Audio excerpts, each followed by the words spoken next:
But I want to ask, let me start with Trema. How do you then hone your skill in these things? How do you train yourself? Because every religion, everything you practice must have discipline.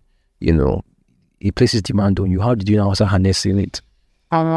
That's still a journey I'm on. It takes a lot of discipline because, I mean, when I was a Christian, I believe that anyway I pray, even if I'm lying down, I'll get things done.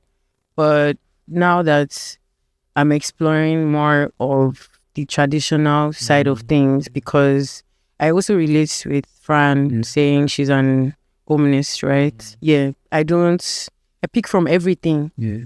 Whatever that my spirit aligns with, whether it's in Islam, I discover it, Christianity, Hinduism. As long as I'm like, this sounds interesting. I wonder how it's going to work out if I try it. So, you delve into so many different things and you have to be very discerning and pick the ones that work for you. And you also have to keep, you can't start and expect things will just happen like this. You have to be consistent. You have to keep trying. You have to keep tuning it up and all of that. Honestly, it's been very tasking because now I have an altar. Being a Catholic, I never had an altar. Being a Christian, I never had an altar. I have an altar that I tend to every day. Even when I'm not in the space where my altar is, I wake up and that part is there. I now realize I'm also an altar. So whatever it is I would do to tend to my altar, my altar has nothing. I don't shed. Another thing about how I practice, I do not shed blood. I do not condone shedding of blood. I don't involve myself in anything shed blood or involve shedding of blood. I don't want to know. I don't want to hear anything. As long as blood magic is very blood magic works too. I don't say it doesn't work. No, I said it's very it's something that I do not agree with. Unless maybe dire. Do you know that some celestials practice blood? Yes, magic? No, blood magic is everywhere. Blood magic is in church. They shed blood. They shed blood like blood of chicken, blood of blood cow. of Jesus. Yes, it's also that's symbolic.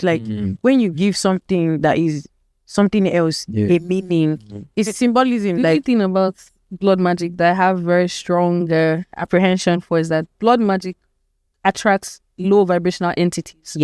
Yeah, when those low vibrational lots of energies, if you don't have the power to control them, you will just left and trade or everything. So that's I try to say rebound. I don't know what you mean low vibration entities. Like when you spill the blood. Yeah. Of course, it's during a practice now. It's during a ceremony or during a ritual process. When you put the blood down, entities will come and feed on it. They come to feed on it of the animal, or the spirit or whatever it is. So if they're greedy and they're like, okay, you did this once, you're gonna do this every time. They keep coming to you okay. You're not even here this tomorrow. Exactly. So these practices now you have to open and close them. You can't just go and involve yourself in a practice and they just open a portal and you don't close it. Like now, when I go to my altar, I always open the portal with the bell. I have to use my bell. Okay, you must ring the bell. Yes, and I have to call on the spirit. What does that bell mean? It's a signal, it's a frequency. Because a ring bell too. That reaches out to celestial beings. So when I ring that bell, I always have to say, I call on to all the spirits that want the best from me, from my mother and my father's side. All the energies that have aligned to bring me into this earth, I call on to you today to venerate you. When I finish my prayer, I also ring the bell and close that portal. I also ring my bell to close that portal. So what she was also trying to say about the whole blood magic and the entities coming to feed off and all of that, they would say when you burn sage, you are removing all the negativity. But you're actually removing all kinds of energy, good and bad. So if you want to say, it's not only bad, even good and bad, you're removing all energy. When I'm advising or I'm selling my products, when you use sage, you can't just buy only white sage and go and be using it in your house. You need something else. You need Palo Santo. You need something that will bring positive incense or something that's going to welcome. So hold on, I don't get it. I want to understand. Have you ever seen in horror movies when somebody's possessed? Okay. Then the priest comes and the priest comes with holy water and then he comes with some kind of plant that is waving in the person's face and the person is just. Yes, I know. Yeah. So hold on. Yeah, that's it. Okay, first of all, I don't watch horror movies. No, I watch. No, I'm a fan of horror movies. Because I'm inquisitive about spiritual things. Those things, bay leaf, cinnamon. Yeah. Do they in themselves have the positive energy. Yes. Those There's things have. some natural. I don't you know celestial church? Some celestial church practices. Have you not seen them? Majorly it's just candles. When they burn No, candle, It's a lot of cinnamon. Yes, now. Different kinds of coconut water. Not very All the things that, yeah, to attract blessings. What do they call it? Comfort. Comfort. In a play. Okay, in Igbo, So these things are in the church. No, this is in Igbo cosmetology, they will tell you that everything has a spirit.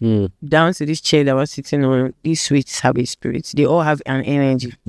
So bay leaves, like there's different natural elements that the herbs, different natural elements have different energy. They are alive.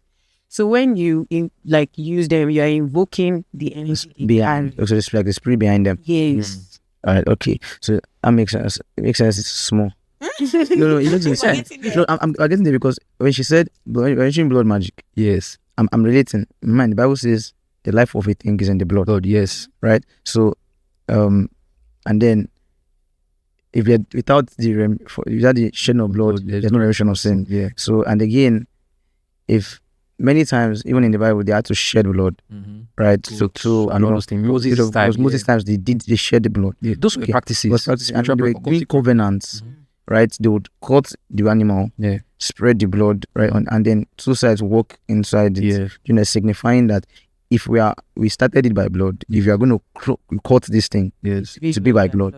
All right, so it's making sense. It's making sense. Then also Christ also said there's life in everything. Okay, you can speak to everything. Yes. Right. So you can speak to anything. Speak to water. Speak to earth. Speak to they hear you. So you can speak to it. So it's I'm I try to balance. It's not making sense to you.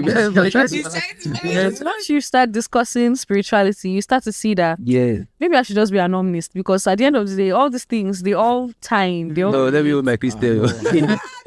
Christians always hold their faults. they fight me. Like Yeah, because you know the funny thing is that God, I have so much to say. Anyways, so Fran, how did you harness your?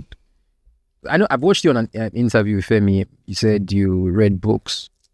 On spirituality. Yeah, it's just like that. So when I was like 16, I already started asking myself different kind of questions like, man, this is not adding up. 1 and 2s with the explanations my parents and people around me were giving me. It just wasn't adding up. So after I picked, my dad is also an omnist. So after I picked my dad's encyclopedia, and in the encyclopedia, there's something that shows the history of religion and how different practices came along. And after the revelation in that, I was just like, no, I'm done with this Christian shit, man. Just leave me alone. Because Christianity comes from a lot of war. It comes from a lot of blood. Islam too does. Yes, most religious practices go down now. We don't see that. Most causes, most causes came out because of war, and bloodshed, colonialism, anything. Religion is an instrument to control people.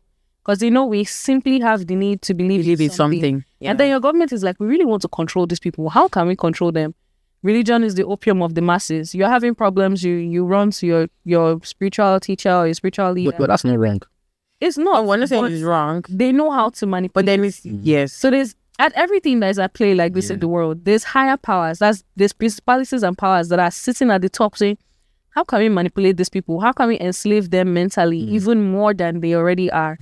So with the Christian race, they wiped off a lot of people that did not believe what they believed at that time. And then they wanted Christianity to be at the forefront so that they work very close hand in hand with the government. Okay. So you see most nations, this is that they pick one religion and they try to put it, to feed it to the people.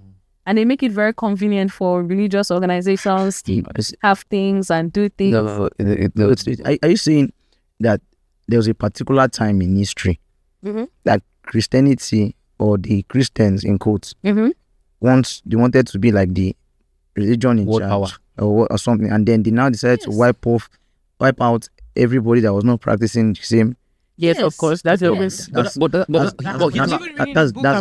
deep. And that's how Hitler tried the same thing too. That's what I'm saying. Like with any kind of religious belief, you notice that they always come in. It's always been used. Way. Even traditional practices have been used like to control people. Like for instance, now they go to the east, there's this outbreak of Ordinala and all sorts that they are doing. Like it really isn't that factual the way they are going about it, but they've taken up the basic, the things that have gone around the belief, and like, you pray with your orgy, if you do this, you do that, and then all of a sudden, a lot of people are flooding into it, like, I mean, the original ways of ordinal and omenani and all of that, they exist, but it's so watered down and so hidden because they had to protect it because of religion.